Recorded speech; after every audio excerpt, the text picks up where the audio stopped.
Louvado seja nosso Senhor Jesus Cristo, para sempre seja louvado. Seja bem-vindo mais uma vez ao canal Jesus é o Caminho.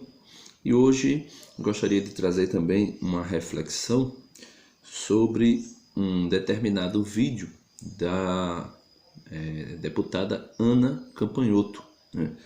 Eu vi um vídeo do Conde, do canal do Conde, falando sobre esse vídeo dela, e fui dar uma olhadinha no vídeo dela. E no vídeo dela ela dá alguns motivos pelo qual, mesmo ela gostando tanto de alguns símbolos católicos, de algumas coisas católicas, da literatura católica, da vida dos santos, ela dá alguns motivos porque ela não é católica. Um dos primeiros motivos é que a Igreja Católica ela se coloca como a Igreja de Jesus Cristo, a Igreja verdadeira. E isso de fato é, porque Jesus ali em Mateus 16, 17 e 18, Jesus deixa Pedro com esse encargo, quando ele diz que edificará a igreja sobre Pedro, e na continuidade ele dá a chave do reino dos céus a Pedro. E eu tenho alguns vídeos sobre o primado de Pedro aqui no meu canal, é só procurar na playlist o primado de Pedro e você vai ver tudo o que Pedro tem de importância na igreja. Então a igreja de Cristo é a única igreja. O catecismo da Igreja Católica diz que fora da igreja católica, apostólica romana, não há salvação. E se alguém se salvar, é porque de alguma maneira essa pessoa foi introduzida por Jesus no seu corpo místico, que é a igreja. Ela disse que nem todas as igrejas têm a verdade. A Igreja Católica não só tem a verdade, como ela é a verdade. Por que ela é a verdade? Porque ela é corpo místico de Cristo, ou seja, Jesus Cristo e a igreja é uma coisa só, não há como separar. É uma espécie também de união hipostática, ou seja, Jesus, a natureza divina e a natureza humana de Jesus estão unidas hipostaticamente e não há como separar a natureza humana e a natureza divina de Jesus. O mesmo acontece com Jesus e a sua igreja, porque ele é a cabeça da igreja e a igreja, somos nós, cada um de nós, formamos o corpo. Então não há como separar um corpo da cabeça. Se isso acontecer, é uma aberração. E ela compara a igreja e as outras denominações cristãs aí, que chamam também de igreja, como os planetas que giram em torno do Sol. E um está mais próximo da verdade do que o outro, dependendo da posição que se encontra ali no sistema solar. A primeira carta de São Paulo a Timóteo, Timóteo diz uma coisa bem interessante, capítulo 3 versículo 14 e 15. Primeira carta a Timóteo, capítulo 3, versículo 14 e 15, diz assim: escrevo-te estas coisas, Paulo falando para Timóteo, escrevo-te essas coisas esperando encontrar-te dentro em breve. Todavia, se eu tardar, saberás como proceder na casa de Deus, que é a igreja do Deus vivo, coluna e sustentáculo da verdade. Coluna e sustentáculo da verdade. Ou seja, a Igreja Católica ela é a coluna. Imaginemos um prédio, a coluna que sustenta toda a estrutura predial é a verdade. A igreja é a coluna e sustentáculo da verdade. Então, a igreja é coluna e sustentáculo da verdade. Não tem como tirar a igreja desse contexto. Ela diz que ninguém tem a verdade absoluta, mas a Igreja Católica ela contém a verdade absoluta. Por que ela contém a verdade absoluta? Porque Jesus Cristo é a verdade. E a igreja e Cristo, como eu já disse, é a mesma coisa. Não tem diferença alguma. Não tem diferença alguma. Se você separa Jesus da igreja, não existe igreja. E isso é impossível. Essa separação é impossível, porque Jesus também comparou assim, ele sendo o esposo e a igreja a esposa. E o esposo e a esposa não podem se separar de hipótese alguma, porque Jesus diz que o casamento é indissolúvel. Isso para nós, nosso casamento, nosso matrimônio é indissolúvel. E Cristo e a igreja, aí sim é que é indissolúvel. Aí é que ninguém pode fazer a separação desta união. Mas ela falou que gosta dos símbolos da igreja também, algumas coisas desse gênero. Ela disse que a igreja evangélica parece um auditório do Senac, onde vai acontecer uma palestra. E é exatamente isso, Ana Campanhoto.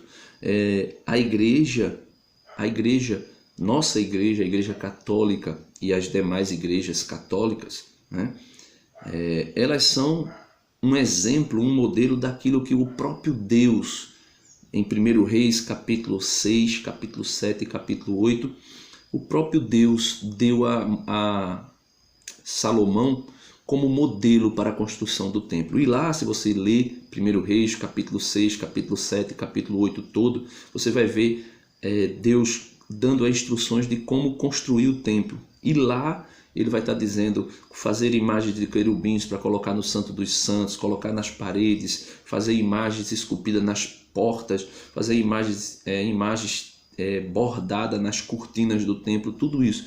Então, as nossas igrejas é uma réplica daquilo que é o templo, né, de Salomão. E eu não falo assim réplica em termos de fazer como o charlatão do Edir Macedo fez, com o tal templo de Salomão que ele fez. Eu falo uma réplica no sentido de mostrar o sagrado, de revelar o sagrado, de trazer a beleza do sagrado para a igreja, né? Ela falou que gosta da história dos santos e eu amei quando ela disse isso, e ela disse que era assinante da minha biblioteca católica. Eu espero que cada vez mais que ela leia, ela consiga buscar a graça de Deus aí e a conversão. Ela disse que não consegue se converter para a Igreja Católica por algumas questões, e ela disse que tem algumas dúvidas, né, sobre os dogmas da igreja, né? E ela disse que não consegue se convencer, né? Eu quero dizer para você, Ana Campanhoto, que não é eu ou você que nos convencemos por nós mesmos. Jesus disse que o Espírito Santo, lá em João 16, versículo 8, Jesus diz que o Espírito Santo ele vem nos convencer do pecado, da justiça e do juízo. Então, se ele faz o papel de nos convencer destas coisas, ele também nos convencerá daquilo que são os dogmas. E quando eu digo convencer, não é fazer eu ou você compreender o mistério, né? Por exemplo, a Santíssima Trindade é um mistério, a gente nunca vai entender, mas o Espírito Santo nos convence. Eu acredito que você também crê na Santíssima Trindade. Então o Espírito Santo nos convence a crer naquilo que Deus revelou e que a igreja nos ensinou. Você falou que não crê no purgatório, né? Não crer no purgatório é algo muito clássico dos evangélicos, né? Dos protestantes. Primeiro, por quê? Porque Martinho Lutero, juntamente com Calvino e tantos outros, não acreditam na santidade plena para que o homem possa entrar diante de Deus. O que é que acontece? Martinho Lutero, juntamente com Calvino, eles colocaram que o homem foi totalmente depravado a ponto de perder o seu livre-arbítrio.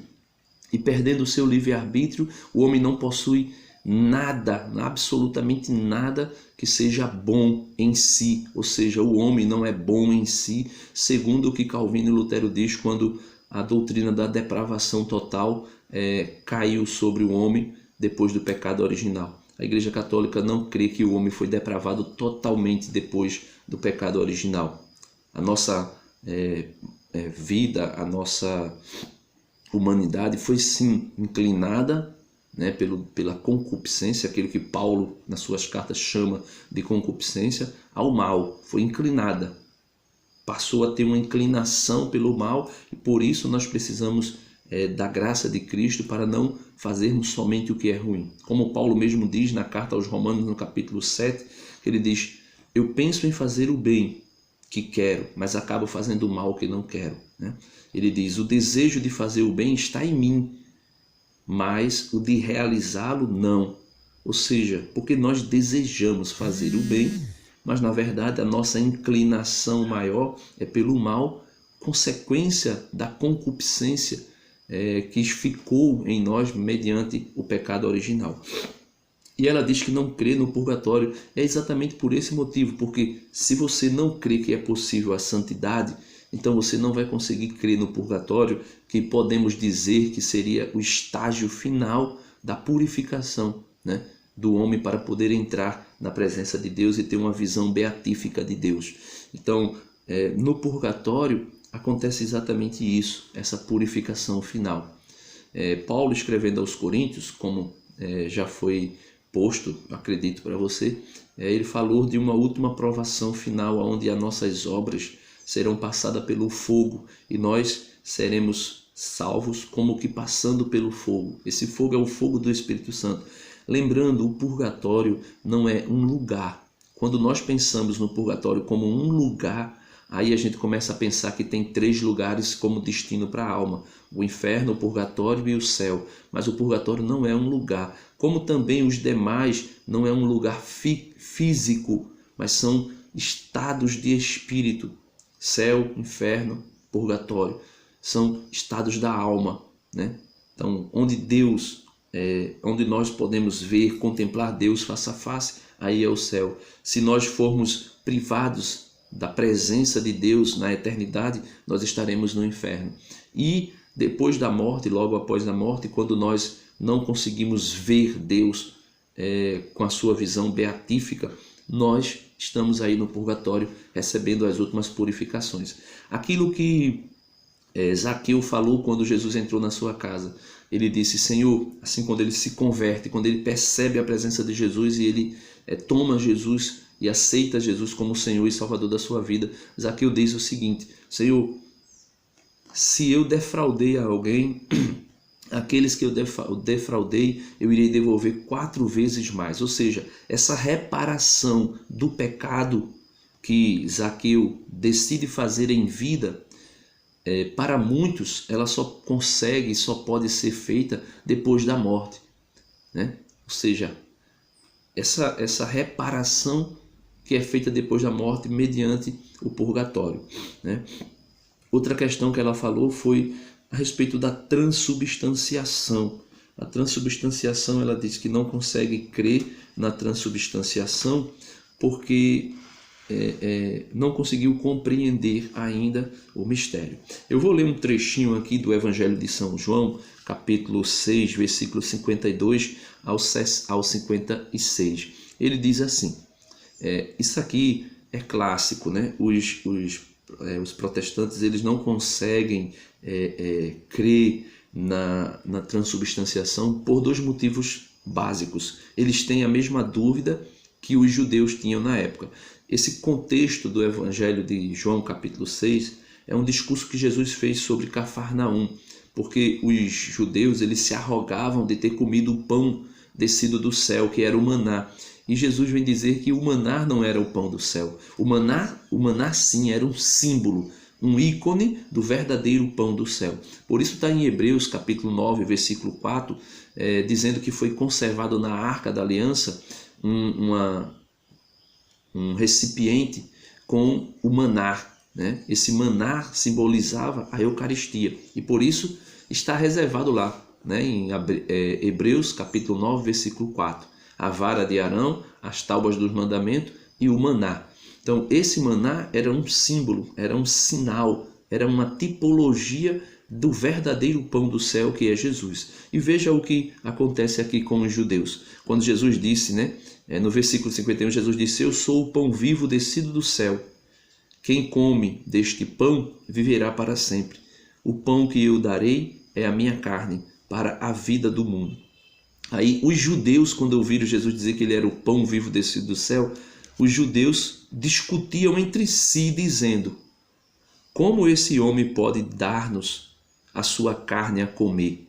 Então Jesus lhes respondeu: em verdade vos digo, se não comerdes a carne do Filho do Homem e não beberdes o seu sangue, não tereis a vida em vós. Então, Ana Campanhoto, é muito difícil um protestante ser salvo sem participar da missa, sem receber o corpo e o sangue de Cristo, porque Jesus mesmo é que diz.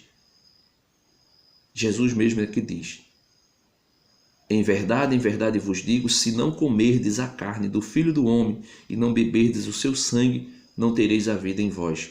Ele diz: quem come minha carne e bebe o meu sangue tem a vida eterna, e eu o ressuscitarei no último dia. Ou seja, uma das condições para aqueles que morrem em Cristo Jesus serem ressuscitados é ter se alimentado do pão eucarístico.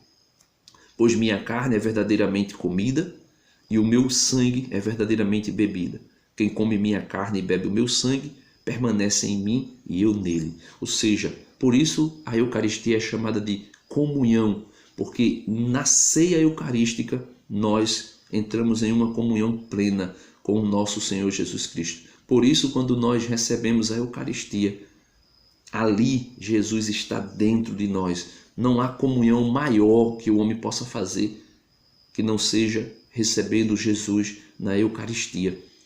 Você, Ana Campanhoto, não acredita na Eucaristia, principalmente porque você é presbiteriana, e os presbiterianos são calvinistas, e Calvino dizia que cada vez que a Igreja Católica celebrava a Eucaristia, ela crucificava Jesus novamente, pensando que existia na doutrina católica, em cada missa, um novo sacrifício, no sentido de dizer que Jesus era crucificado e passava por todo aquele sofrimento novamente. E por isso, Calvino liberou palavras de blasfêmias terríveis contra a Eucaristia e contra a Igreja. Realmente, é o sacrifício de Cristo, mas eu vou usar uma palavra que não se usa, mas que é a mais certa. É o sacrifício de Cristo presentificado, ou seja, o sacrifício de Cristo que aconteceu antes de o mundo ser criado, quando a palavra de Deus diz assim: antes que o mundo fosse criado, o Cordeiro foi imolado. A palavra de Deus diz isso. O Cordeiro foi imolado antes da fundação do mundo. Então, aconteceu na eternidade o sacrifício de Jesus. Depois, Jesus, quando se torna homem e recebe um corpo, ele faz aquele sacrifício que aconteceu na eternidade, presentificado, ou seja, entrando no tempo e na história, lá no Calvário, e aquele sacrifício que aconteceu na eternidade, que aconteceu no Calvário, se faz presente nos dias de hoje em cada missa. E isto não é crucificar Jesus de novo, mas é tornar presente anamnese e epiclese, ou seja, fazer memória, trazer de novo aquilo que aconteceu lá na eternidade. E por incrível que pareça, se você ler o Apocalipse, você vai ver que no Apocalipse acontece a mesma coisa. Aquilo que nós celebramos aqui na terra é a mesma coisa que se celebra no céu. E você falou sobre a intercessão dos santos. Eu não vou ler o texto porque senão esse vídeo vai ficar muito longo, mas Apocalipse Apocalipse 6, versículo 11 e 9 fala das almas que estão diante de Deus e que pedem justiça, que clamam justiça. Apocalipse 20, versículo 4 também fala dessas almas que foram decapitadas, Mateus capítulo 18, versículo 10 fala dos anjos que intercedem pelas crianças, pelos pequeninos. E João 33, Jó 33, versículo 24 e 25 também fala dos anjos intercedendo.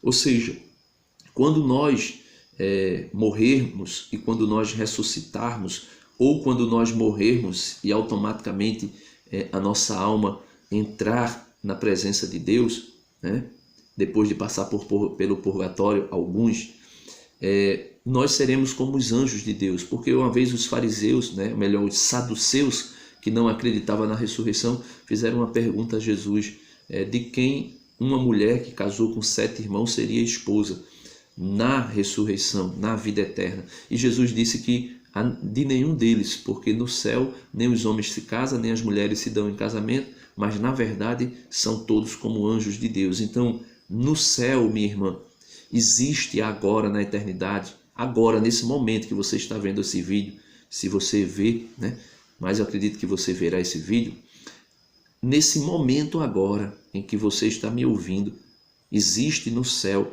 uma liturgia eterna que não acaba, ou seja, um banquete eucarístico no céu que não tem fim, aonde os santos, os anjos se alimentam do próprio Cristo nesse banquete.